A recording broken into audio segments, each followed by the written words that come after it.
Hey guys, your Key and I'm back with another video. Today we're going to be talking about Friday Night SmackDown. Now, going into this, we have Kevin Owens, Cody Rhodes, and A-Town Down Under. And they started off with a Grayson Waller effect TV, that whole segment. And I love that because I am a Miz TV. I'm a child of Miz TV, you know what I'm saying? So that kind of it gives off that same vibe. And honestly, this episode of SmackDown made me like the heels a little tiny bit more. Like when it comes to Santos Escobar, Grayson Waller, and Carmelo, I like those three like even more as the weeks go by. Now, starting it off, I honestly see that Kevin Owens is not going to betray Cody Rhodes, but I feel as though Cody Rhodes is going to be on his toes. And I think he may get a betrayal coming soon, though. Just to spice up this little championship run, I hope there is a betrayal coming soon. And it's going to be from one of his friends. One of his friends, either Randy or KO. And honestly, I feel as though to add layers to this whole thing, they can have it so Randy betrays Cody Rhodes, but then Kevin Owens is in the middle and don't know what side to choose because he's cool with both of them. Like, very cool with both of them. Now, that match with A-Town Down Under and Cody Rhodes and Kevin Owens, it was a great match. Now, I wanted the title match, the tag team title match, to be main event just because it made sense. But it works out in my favor. But that match I love seeing Austin Theory wrestle. Like, I don't think y'all know, but he really be doing it, and it really makes me excited for his future.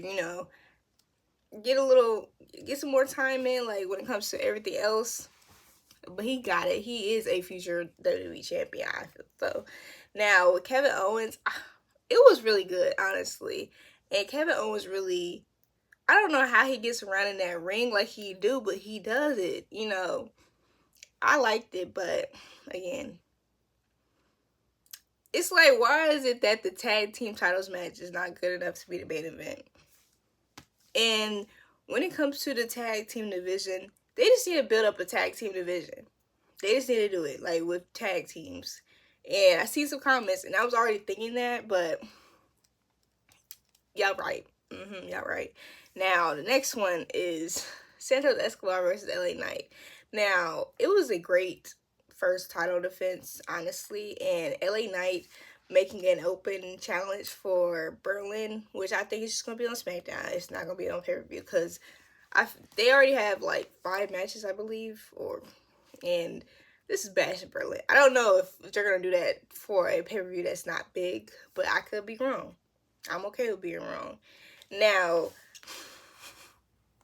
Santos Escobar, I feel as though he's underrated for real. And y'all need to start liking him a little bit more. Because the way that his group just kind of jumped LA Knight in the beginning and got themselves sent out of the ring, that's hilarious. That's fantastic heel work.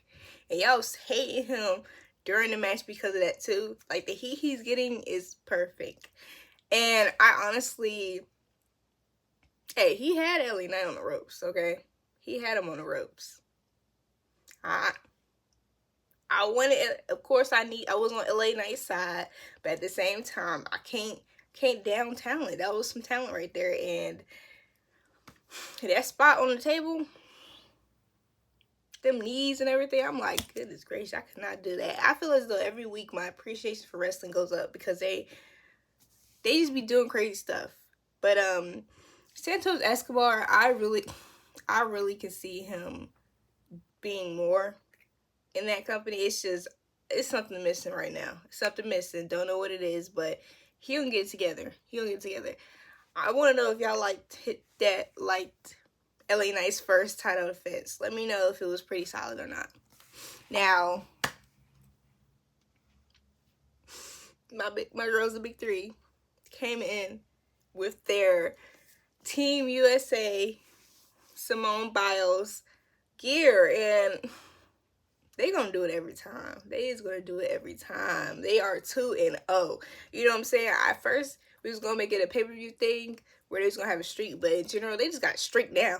They just got a streak. You know what I'm saying? And ain't nobody finna beat that. But Those girls, Unholy Union and Blair Davenport, okay. I think that Blair Davenport and Naomi do not ever need to be in the ring alone together again, just because, for a long match, because Blair cannot kind of keep up. But with all three of them, that was some good ring chemistry. It was great. I loved that. And when Jade came out after that hot tag, when she gets more time in, when she gets more experience, can't nobody say nothing really, because the way that she dominated that moment, I loved it. All three of them had those moments in that ring, and I'm glad they did that. I'm glad they had Naomi take that pin, get that redemption, because that funky knee and the moonsault is back. The moonsault is back. Okay, I loved it, and the big three needs to be on the screen a little bit more, because that right there is money.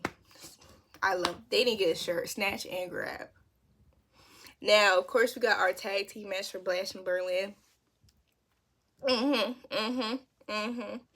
Now, while they had a little video, Carmelo Hayes was in the barbershop, and then Andrade popped up on him. This feud here, man, needs to, I love it. And honestly, if they wanted to put that on Bash and Berlin's card, I feel as though nobody would be mad at that.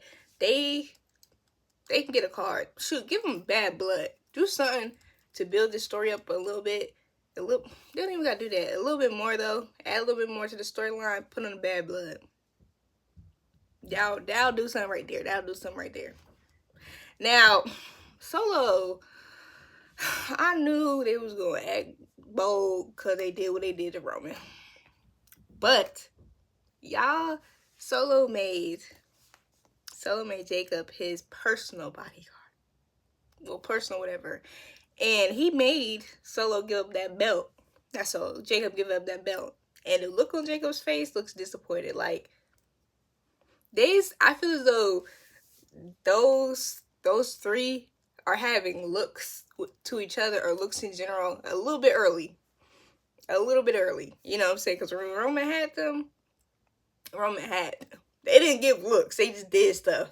But they be giving looks. And it's coming soon. That junk is finna be dismantled. But, y'all heard it here. And honestly, I feel as though Solo, he needed a little bit more under his belt to be talking. Like, I feel as though it's purposely that they're doing this so we don't take him that seriously. But he needed a little bit more to be acting like a tribal chief for real. I think that's why they be giving him them looks, because he be getting handled.